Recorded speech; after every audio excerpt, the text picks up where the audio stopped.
Chapter 14. They dressed quickly, a comfortable domesticity already settling into their movements. River pulled on a soft sweater, feeling the familiar aches in his body, but they were dulled by the profound peace he felt. As they walked towards the kitchen, the sounds of childish chatter became louder, a symphony of youthful energy. Liam, the eldest, a whirlwind of blonde hair and boundless energy, was already at the kitchen table, attempting to pour cereal, most of it ending up on the counter. Finn, quieter, with a mop of dark hair and a focused intensity, was meticulously arranging toy cars on the floor, humming to himself. They looked up as River and Kate entered, their eyes wide with a mixture of curiosity and a hint of shyness. "Boys," Kate began, her voice gentle, "this is River. My friend. He's come all the way from America." Liam, ever direct, stopped mid-pour, his gaze fixed on River, assessing. "Are you staying for breakfast?" he asked, his voice broke. River managed a genuine smile, the warmth spreading through him. "I love Liam. It's not too much trouble." Finn, without looking up from his cars, mumbled, "Are you good at drawing?" Kate chuckled, ruffling Finn's hair. "He's good at music, Finn. He writes songs." She glanced at River, a knowing twinkle in her eye, hinting at the secret they shared. River's heart swelled. He knelt at Finn's level. "I dabble," he said, his voice soft. "What are you drawing?" Finn looked up, his dark eyes serious. "A spaceship. A spaceship," River repeated, genuinely interested. "That sounds amazing. Does it go to other planets?" "All of them," Finn affirmed, a rare shy smile touching his lips. Liam, meanwhile, had recovered from his cereal mishap and was now eyeing River with a new intensity. "Are you the one who makes those songs? Like the Velvet Mask?" His voice was filled with awe. River froze, his gaze darting to Kate. His secret. Had she told them? But no, Liam's question was born of innocent curiosity, a child's directness. He was simply connecting the dots from the widespread fame of the Velvet Mask. Kate, ever perceptive, smoothly interjected, "Liam, we don't know who the Velvet Mask is, remember? That's his secret. River writes his own music." She gave River a subtle, reassuring glance. River, taking his cue, smiled faintly. "That's right. Everyone has their own secrets, Liam." He wondered, not for the first time, about constant surveillance, public hunting. Would Liam and Finn, so innocent, so trusting, ever be truly safe with him? Kate watched him, a profound sense of rightness settling over her. River, despite his initial nervousness, was patient, kind, and genuinely engaged with her boys. She saw the familiar warmth in his eyes, the understanding that drew them in. He wasn't just a stranger, he was already connecting with them, weaving himself into the fabric of their life. She saw not just the man she loved, but a potential father figure, one who, despite his own past wounds, possessed a boundless capacity for love and presence. The joy in her heart was immense, pushing aside the lingering fears. The days that followed River's arrival settled into a rhythm that was both exhilarating and profoundly challenging. Living with Kate, Liam, and Finn was a joyful chaos, a vibrant symphony of laughter, crayon-scrawled art, and the occasional sibling squabble. It was a stark contrast to the sterile quiet of his Los Angeles apartment, a welcome immersion into the beautiful, messy reality of family life. River found himself embracing the role of stepfather with surprising ease. He woke to the sounds of little feet padding down the hallway, the aroma of coffee mingling with the faint sweetness of children's cereal. He learned the morning routine, Liam's insistence on specific socks, Finn's meticulous ritual of drawing before breakfast. He helped with school runs, his tall frame a steady presence amidst the bustling school gate. He sat with Finn for hours, patiently watching him draw, offering quiet encouragement, sometimes even sketching alongside him, rediscovering his own artistic side. He played football with Liam in the park, his scarred hands expertly guiding the ball, his laughter ringing out, unburdened. His medical training, which had once felt like a burden, now found new, unexpected applications. He patiently explained why a scraped knee needed to be cleaned, or how a cold worked, turning minor ailments into educational moments. Kate often watched him, her heart swelling with love and a quiet awe. He was patient, understanding, and incredibly present. He was the man she knew he could be, the one who saw the nuances, who understood the vulnerabilities. The way he interacted with her sons, the gentle strength he exuded, constantly reassured her that he was indeed capable of the profound connection he craved, and that he would be a steadfast presence in their life. Yet the ghost of his past, the shadow of his fame, occasionally intruded. Liam, with his innocent curiosity, would sometimes ask about the Velvet Mask, a song he'd heard on the radio or a billboard he'd seen. "Is he really a ghost, River?" he'd ask, eyes wide. River and Kate would exchange a quick glance, a silent understanding passing between them. "He's just a mystery, Liam," Kate would respond gently. "Someone who loves to share his music but wants to keep his face a secret." River would offer a subtle nod, his heart aching with the truth he couldn't yet reveal to the boys. The secret, while shared with Kate, was still a heavy cloak he wore, even in the warmth of their new life. He hadn't officially returned to medicine in Scotland. The logistics of transferring his residency, particularly with the public scandal surrounding the Velvet Mask, were complex and daunting. He spent hours researching, emailing, trying to navigate the convoluted system, but the doors that had once been open to River, Hayes, the aspiring doctor, seemed to be closing now that his name was publicly associated with addiction allegations and mental instability. It was a frustrating, disheartening reality, a constant reminder of the public cost of his exposure. The quiet fulfillment he found in becoming a stepfather, in building this new family with Kate, eased the sting.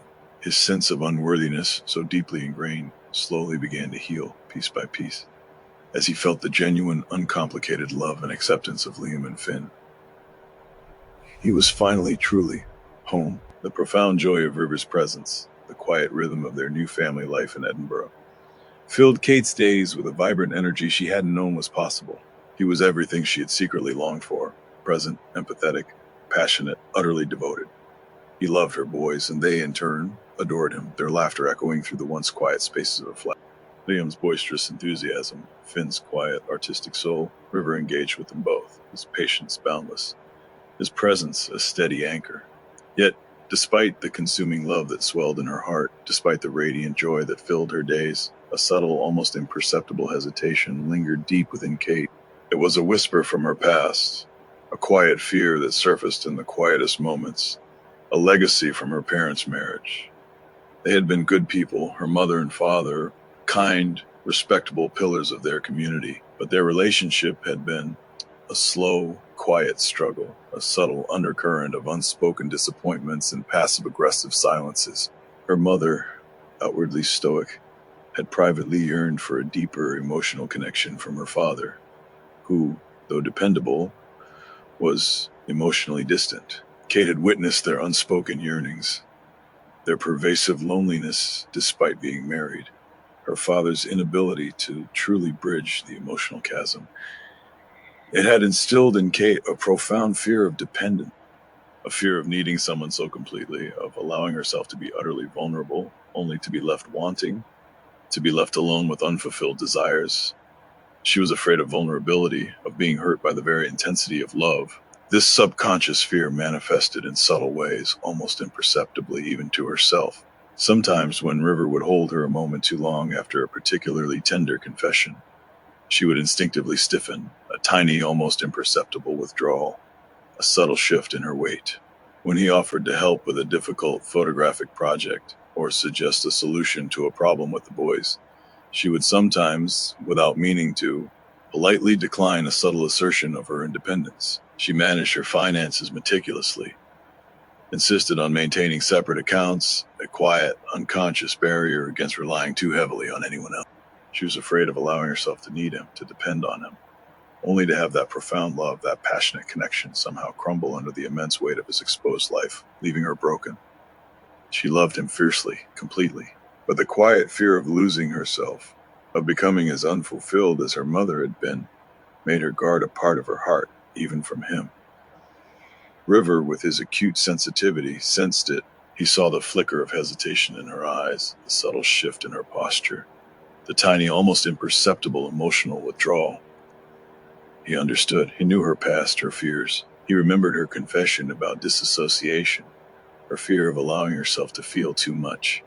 He remembered his own past, his struggle with needing, with being a burden, with feeling unworthy. He gave her space, offering gentle reassurance, his patience, unwavering. He would simply hold her closer, then release her. He would offer help, then gracefully step back if she declined. He would whisper, "I'm here, Kate. I'm not going anywhere," letting his actions, his unwavering presence, speak louder than any word. He knew building this love, this profound connection, would be a slow dance, a careful negotiation of old scars and new vulnerabilities, and he was willing to take every step, no matter how long it took.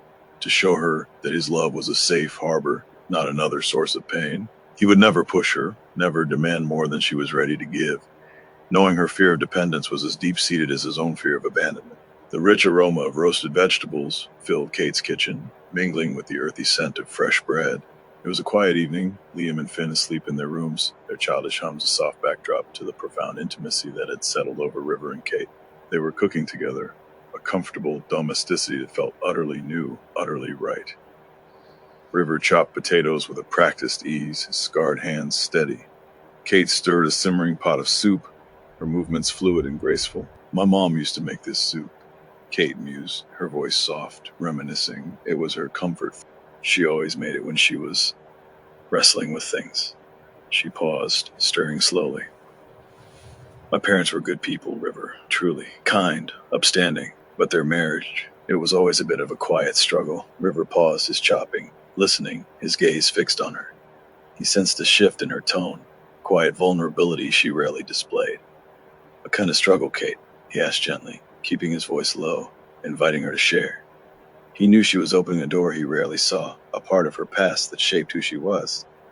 She sighed, a wistful sound that carried the weight of years of observation, not the dramatic kind, no shouting, no big fights, just kind of quiet sadness, a slow, subtle erosion of joy. My mother wanted a deep connection, passion, a soulmate, and my father, he was dependable, loving in his way, but emotionally, he was a brick wall. A truly good man, but he just couldn't meet her there. He didn't understand her artistic soul, her yearning for something more profound than quiet comfort.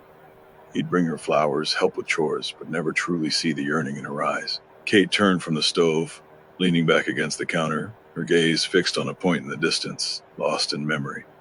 "I remember my mother, sometimes just sitting in the evenings, looking out the window, a kind of profound loneliness in her eyes. She never complained, never raised her voice, but I felt it. The unspoken disappointment, the quiet yearning for a love she never quite received, and my father, he was oblivious, or perhaps just incapable of bridging that gap. It was like they lived in parallel universes, touching, but never truly connecting." She turned to face River, her eyes vulnerable, searching for him. "It taught me a lot, River, about marriage, about love. It taught me that even good people can make each other profoundly unhappy if they're not deeply connected, if they don't truly see each other, if they can't meet each other's emotional needs. And it instilled in me this terrifying fear of dependence, of needing someone so completely, so passionately, only to be left wanting, to be left alone with unfulfilled desires, to pour your heart into someone and have it met with a quiet absence. I was terrified of that kind of pain," she confessed, her voice barely a whisper, thick with the weight of old fears, the kind that comes from loving fiercely and realizing you're alone in it. "It made me afraid of vulnerability, afraid of needing someone deeply, only to have them leave or to realize they couldn't give me what I needed. That's why I've always been so fiercely independent, why I insisted on standing on my own 2 feet even when it was hard." She met his gaze, her eyes holding a profound truth. "That's why I pushed you away in the Berlin River. After that night, you stirred something so deep within me, so intense, so beautiful. And I was terrified of needing you that much, only for you to leave again. Terrified of shattering, of becoming like my mother, yearning for something that could never be." River put down his knife, his gaze fixed on her, absorbing every word. He walked over, gently taking her hands in his thumbs caressing her knuckles. "I understand, Kate," he said, his voice raw with empathy. "I know that fear, that unworthiness, that deep-seated terror of abandonment. I've carried it my whole life."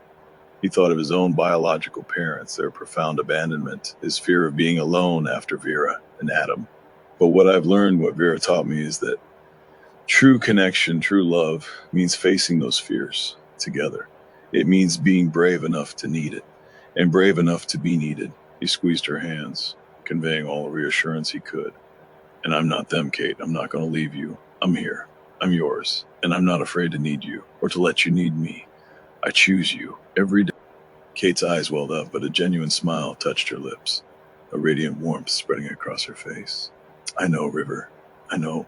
She leaned into him, her head resting against his chest, a silent embrace, a shared understanding forged in vulnerability. The warmth of the kitchen, the comforting aroma of dinner surrounded them, two souls finally finding peace in shared truths, finally dismantling the walls of their pasts. The quiet intimacy of their kitchen confession, the shared understanding of their fears of dependence and abandonment, had deepened their bond beyond anything River had thought possible. He knew the time was right. He had to tell her. He had to finally, completely unveil the velvet mask. He owed her the full truth, the secret that had so deeply impacted his life, and now hers. Later that night, after the dishes were done and the house had settled into a gentle hum, they sat on the sofa in the living room, bathed in the soft glow of the fireplace. Kate leaned against him, her head resting on his shoulder, a profound peace in her presence. River took a deep breath, his heart pounding a frantic rhythm against his ribs. "Kate," he began, his voice low, a little rough, trembling slightly with the weight of the confession. "There's something else I need to tell you, something massive, something I should have told you long ago, something I'm terrified to tell you." Kate stirred, sensing the gravity in his voice. She sat up, turning to face him, her eyes soft but filled with immediate concern. She gently took his hand, her touch reassuring. "River, what is it, darling? You can tell me anything. You know that. We laid so much bare tonight. There's nothing you can say that will change how I feel." He nodded, taking her hands in his, gripping them tightly, drawing strength from her unwavering presence. "I know, and I trust you, Kate, more than anyone. But this is my biggest secret, the one I've guarded with my life, the one Ireland tried to expose, the one that's still threatening to consume me." He looked at her, searching her eyes, trying to convey the enormity of it, the paradox of his hidden fame. "You know the velvet mask?" He nodded, gripping Kate's hands tightly in his, drawing strength from her presence, from the quiet fire in her eyes that hadn't dimmed since he told her the truth. "You already know the mask was my escape," he said, voice low, "my way of surviving without being seen. But there's more, Kate, something I've never told anyone." Her eyes narrowed slightly, bracing. "Ireland didn't just expose me. She's the reason I went deeper into hiding in the first place. She's the reason I buried myself so completely in that persona." His voice was steady, but there was a tremor beneath it, a scar still aching. "She's the one who ended my sobriety." Kate's breath caught. "What?" He looked down at their hands, ashamed, furious. "It was years ago. I had almost 2 years clean. I was fragile, but I was doing the work, going to meetings, staying grounded. And she knew that. She pretended to care. She talked about healing, about starting over. She never really wanted me healed, Kate. She wanted me dependent, controlled." Kate's jaw clenched, fury already building behind her eyes. "We were at a party," River continued. "Industry people, pressure everywhere. I had a sparkling water in my hand, or at least I thought I did. She handed it to me, said she grabbed it from the bar, said it was clean. I trusted her." He exhaled hard, bitter. "It wasn't. It was vodka." Kate let out a sharp gasp, her hand tightening around his. "I didn't realize until the warmth hit me, until I started slurring, and by then, shame hit harder than the drink ever could." She stood there smiling, saying I must have grabbed the wrong one, like it was my fault, like I was the reckless addict again. "River," Kate whispered, horrified. "That night destroyed something in me. I spiraled. I disappeared, hid behind the mask completely after that. I went no contact with everyone, even the good people, because I didn't trust myself anymore. Not with my own sobriety, not with the truth, not with being seen." His voice dropped. She knew exactly what she was doing. She broke me on purpose.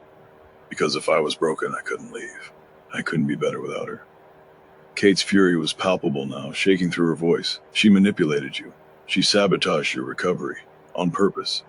She used it all later, too," River added, jaw tight. "Leaked stories about my breakdowns, hinted at my mental instability. She made it look like I was spiraling on my own. And when she figured out who the velvet mask was, she held onto it like a loaded gun. Until she pulled the trigger." Kate shook her head, tears in her eyes, voice trembling with rage. "She didn't just want to hurt you, she wanted to erase you, to own your pain, your name, your work, everything." "Yes," River whispered, "and I let her, but too long." He finally looked up, straight into Kate's eyes. "Not hiding now, not from her. She didn't just break my sobriety, Kate, she shattered the version of me that was trying to heal. I've spent every day since trying to rebuild it, piece by piece." When Kate finally spoke, her voice was not soft with pity, nor sharp with anger directed at him. Instead, it vibrated with a cold, simmering fury that River had rarely heard from her. That bitch," Kate hissed, her voice trembling, but with rage, not fear. "That absolute monster.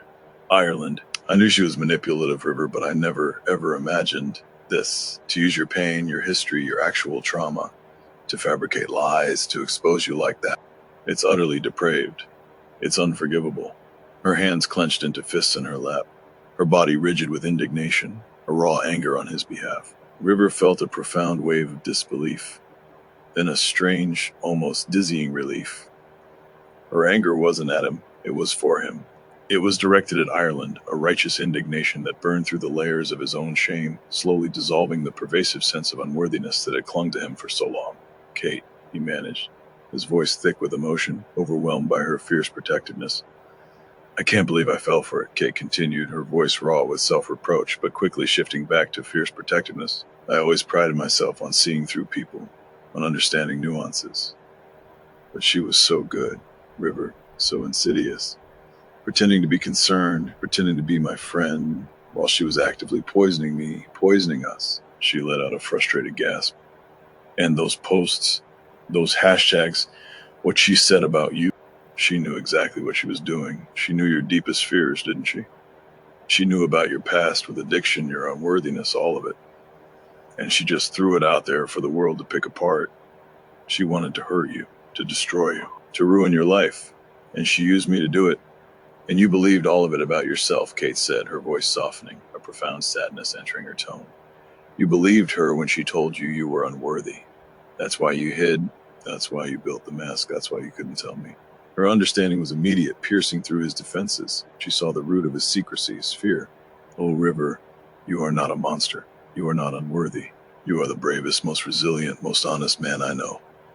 To come through everything you've endured, the abandonment, the abuse, the addiction, the loss of Era, to pick yourself up, to fight for your future, to create that beautiful music, and to share your deepest pain with me despite your terror, that takes more courage than anyone I know.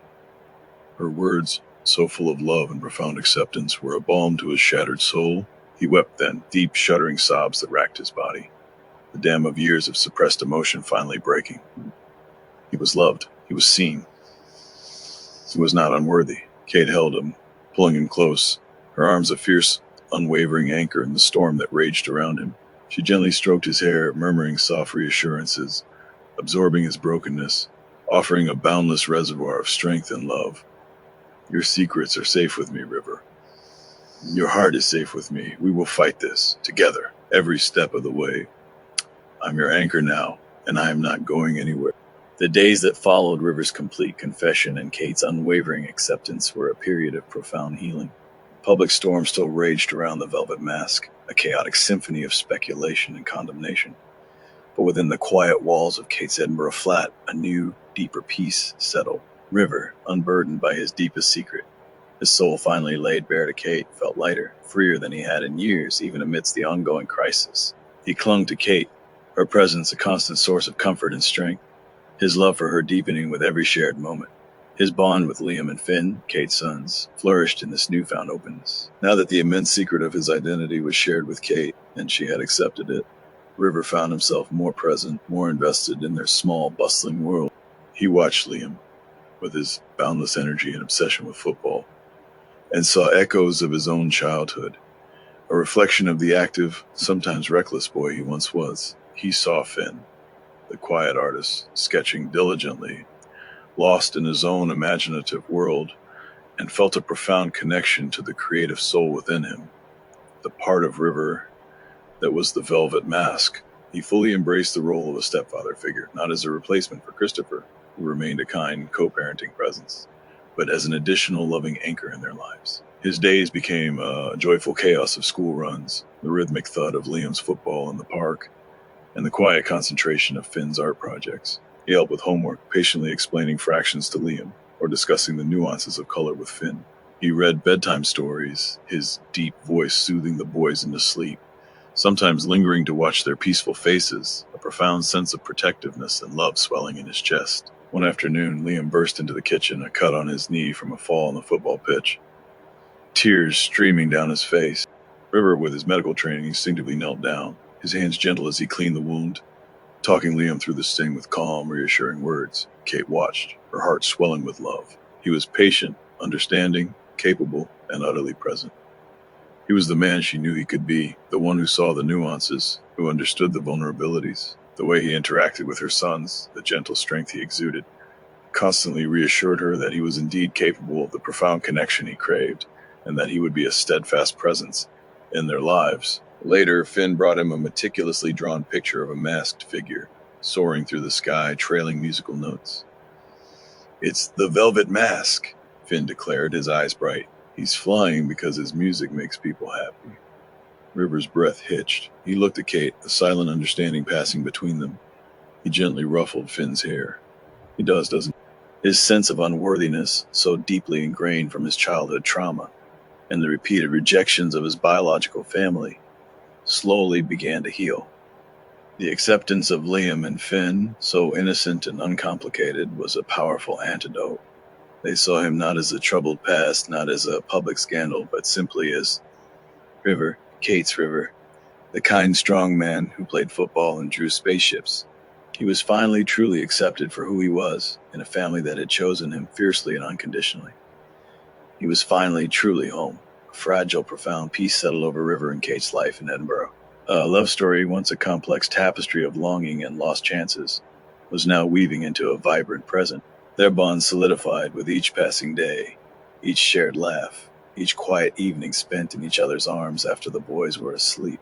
River, truly unburdened by his deepest secret, his soul finally laid bare to Kate, found a depth of connection he had yearned for his entire life. Elias Vance had quickly spun the narrative. A calculated PR strategy pinned the blame on a delusional, obsessive fan trying to destroy the Velvet Mask. For a while it worked. The public bought it. But there were still certain media outlets, certain gossip-driven magazines, and sensationalist stations that weren't so easily deterred.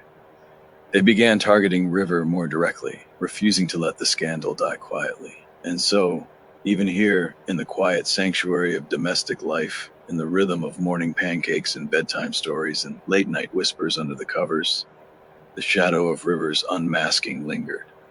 The storm hadn't passed. It had simply settled into a relentless hum behind everything. The global headlines had softened, sure. The most outrageous accusations Ireland had planted were scrubbed from major platforms. His lawyer had forced retractions, had ongoing suits pending, and had managed to get the worst posts taken down. But the damage was... Articles still resurfaced, always with that edge of suspicion. Reclusive artist revealed to be troubled star. Behind the mask, a life of addiction and secrets. Online forums remained obsessed, dissecting not just his music, but his personal life, his role in Kate's world, his parenting of two boys who had once been untouched by fame. The mystery of the Velvet Mask was gone, but the man beneath had become an even greater obsession. River still received clipped, carefully worded emails from Elias Vance. Updates on contract negotiations, cold reminders of obligations, vague threats couched in corporate diplomacy. The lawsuit against Ireland was active, but her reach had spread like poison through the industry. And the music? That was the worst of it. "The world still waits for the Velvet Mask," River Vance wrote in one message. A quiet threat disguised as encouragement. A reminder that the golden cage was still locked, that silence had a price. And then the signs began. One afternoon, at the park with Liam and Finn, River noticed a car, nondescript but out of place. Parked too long, engine idling, no kids in sight. He brushed it off. Old paranoia, he told himself. Leftovers from too many years of hiding. But the knot in his stomach didn't ease. A week later, Kate received a package forwarded from his former management office. A handwritten letter, addressed not to River Hayes, but the Velvet Mask. It was sweet, even admiring, but something about it chilled them both. A line had been crossed. Someone knew where to find them. His biological family remained silent, for now, Regan, with her predatory charm. Ralph simmering with jealousy. Frankie the weakest of them, but still dangerous. Whether the public fallout scared them off or they were just waiting for the right moment to strike, River didn't know. But he could feel it, that low thrum of fear, always present, vibrating just beneath the peace he and Kate had carved out. They spoke of it often, with open eyes and guarded hearts. "Are we truly safe, River?" Kate would ask, pulling him close, her voice trembling with concern. "The boys, they don't deserve this." He would hold her tightly, anchoring himself in her strength. "We'll be careful. We'll stay alert. I swear to you I'll protect them. I'll protect you." And he meant it, every word. But no matter how fiercely he tried to believe in their safety, he could never shake the feeling that the past was circling.